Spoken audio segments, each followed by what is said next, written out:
Video games have burst out of teenage bedrooms and into arenas and stadiums, where thousands of spectators watch in awe as the world's best gamers play for huge cash prizes.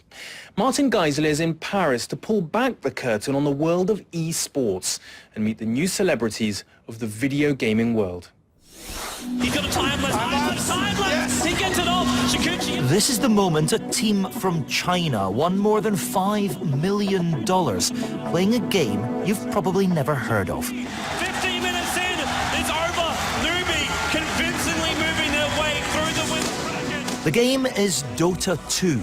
10,000 people packed an arena in Seattle for the World Championship final. The tournament drew a staggering 20 million viewers online. Welcome to the booming world of electronic sports. A bedroom hobby has come of age. There's a social revolution going on with gaming that is only comparable to the 60s, when the music changed, the lifestyle changed, and everyone said, you're mad, this music's horrible, stop behaving like that, this will never last, and it changed the world. And this is on the same path. It is a revolution. The video games industry has outgrown movies and music as the biggest entertainment medium on the globe.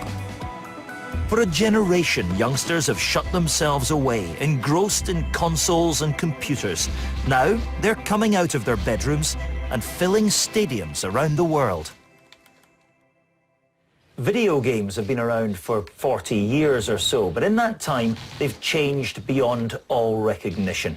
From lumpy shapes floating around on a screen, they've become high-definition virtual reality.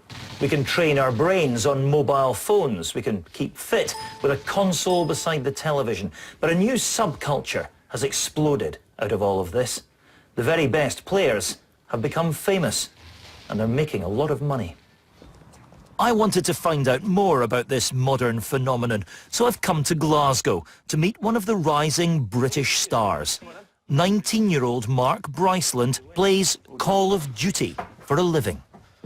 I was all right at games like football and I was all right at other things, but Call of Duty was what I was really good at, and that was what that was the most important thing for me, like getting the sort of recognition off my friends and my peers. The long hours he's spent locked away in his bedroom are really paying off. It's pretty amazing that I can make more money than a lot of my friends who maybe a couple of years ago were making a lot more money than me, and now I'm at the stage where I'm making more money than them. Are you the kind of 21st century version of the kid in the neighbourhood who was great at football and went on to play in the Premier League? I mean, I suppose so. I can see like eSports becoming massive in the future. I could be one of the people that sort of started that. I could be a legend in that regards, and that's what I want to do. These talents have allowed Mark to travel the world. I caught up with him in France at one of Europe's biggest gaming expos. Paris Games Week draws in more than 250,000 people over 5 days. Many come specifically to watch the biggest eSports stars compete. For Mark and his teammates, this is the World Cup.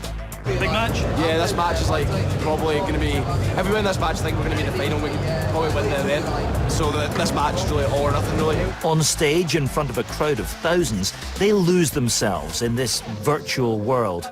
They seem to speak a different language. On our flag still, on our flag. Weak. Let's go. Let's beat us.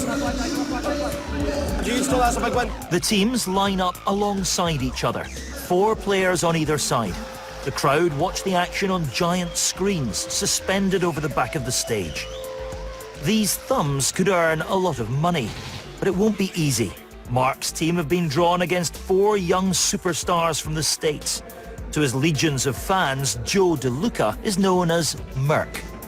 Backstage in the Players' Lounge, he told me about life on the eSports World Tour. It's a bit of a rock and roll lifestyle, isn't it? We're kind of all superstars to this culture, to this community.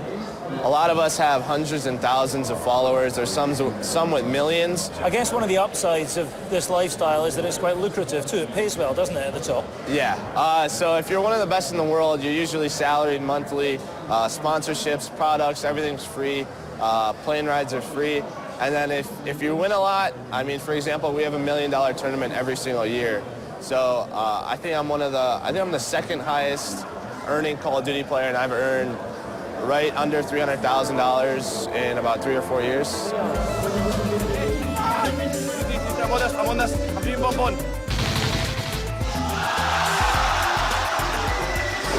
You know, it still seems a bit weird to me looking at people who've paid to come and watch other people play video games. But then I grew up in the football terraces. Some would say, what's the difference? Thousands have come to see the tournament live, but the really big audience is watching online. Alan Bryce provides the commentary for fans around the world. Engagement on Moose takes it down. It's going to be JCab in the 1 versus 3. JCab is going to be taken down as well, and TCM will take this round. It's an impressive setup, but something's troubling me. I've got to ask you about the violence in all of this, because there's some pretty gory stuff out there. I mean, it shouldn't really be a spectator sport, should it? Well, it's a long kind of talked about discussion actually in eSports. Yes, you're killing people, but there's a disconnection with that. But it's people, a crowd baying its approval when somebody's killed in cold blood on a screen. Do you not find something odd about that? They're not celebrating the death of a player, they're celebrating the kill of play and what it means going forward. I don't really find anything negative about this kind of sport. Some of the guys are probably some of the nicest people I've ever known. I've just been watching players, you know, assuming the role of a terrorist, slitting the throat of a government agent. I mean, you could take it in that kind of negative connotation if you wanted to. You have to kind of look for that sort of violence. Honestly, you could dress these up as Teletubbies and it'd be the same sort of thing. It's just a more realistic setting for it to be in. The crowd is almost exclusively young and male. There is a growing gaming scene for women, but some find it difficult dealing with other people's preconceptions. What do your friends think of what you do? My friends don't know that I play in real life. I'm a closet gamer, so I didn't tell them. They don't know you're here? No. Where do they think you are? What do they think you I do? just said I'm going to Paris with some friends. Why don't you tell them what you do? I don't know. I think sometimes they'll think of me a little bit differently, like a nerd or something. But I guess after being here, it's kind of cool, you know, to be a nerd and be on stage. So maybe I'll step out of the closet when I get back. I don't know. Mark and his team made it through to the Call of Duty final. Rick, to that. Pointing. So comes there.